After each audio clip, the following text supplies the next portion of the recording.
And I happen to be one among the posted, walking in the area of mobile court. And let me share my experience. Right there in the mobile court, I discovered that, because I know mobile court is set up for traffic offenses, but I discovered there that it is purely the marginalized, the indigent that are directly affected. I've not been there to see a man on suit like you. I've not been there to see a man like the way I dress. I've not seen somebody like this. I only see people, truck pushers, hawkers, and I remember where I was coming from. I was once a hawker. And these people hawking had intention. They don't want to remain like that. Some want to just use it as a means of fine-tune their movement and then get to where they're going to. And there you see them being dumped there. They don't even allow, according to the law, if police arrest you, you should be allowed to call your people. You should be allowed to have access to a lawyer. You should be allowed to communicate to someone who will come to your aid. But these people, they were denied that. And each time we meet them, what's the problem? They say, I was hawking and police arrested me. I was, the charges you hear there, and no means of livelihood, and they charge them 10,000 naira, or that's option of fine, or you'll be sentenced. And they are charging someone for no means of livelihood. And they're also charging the person to pay 10,000 naira. So the offense is no means of livelihood? No, most of the offenses there, no means of livelihood, and hawking, trading. Yeah.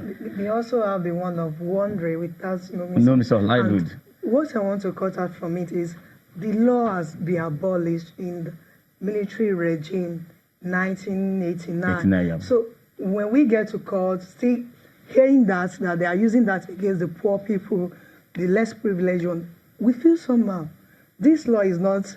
It has been abolished. Why are they still bringing it out? You get? Do they ever say why they don't allow people have access to court, to their family lawyer, or is it just because they want the fine immediately? They just like I said earlier, it's mobile court. Do you understand? But that does not stop the people from having access to. That's why I said it is as if they set up this mobile court just to victimize the poor ones. And you can imagine sometimes when they get you, if maybe help come from anywhere, they will ask you, retire back to your state.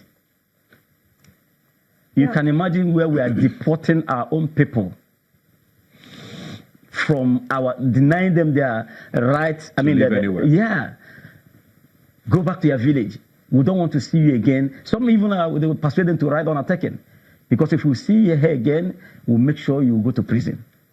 Yeah. So I think... Thank you, Mr. Nicholas. I think from here, I have this boiling thing in me, which I also want to pull up.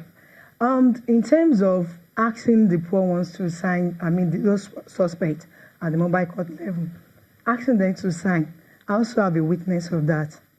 And after the process, I was like asking myself a question, which I would also like to share in this panel. There was a day that I went to Mumbai court, and there was this young guy, a guy of 20 years old, which they brought before the court. Immediately they call his name. The magistrates have to look at the boy and after he looked at him like about 2 minutes, he looked at the persecutor, and the persecutor looked at the registrar.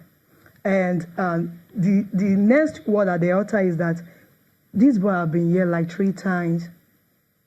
And the persecutor approved it that yes, also the registrar. And what did they ask from him? Why are you still here? It makes us to understand that they got him arrested in a spot whereby he's working as a organizer. And keep going back there to pick him up. Yes. And so they just make money from them? Money from it. Thank you.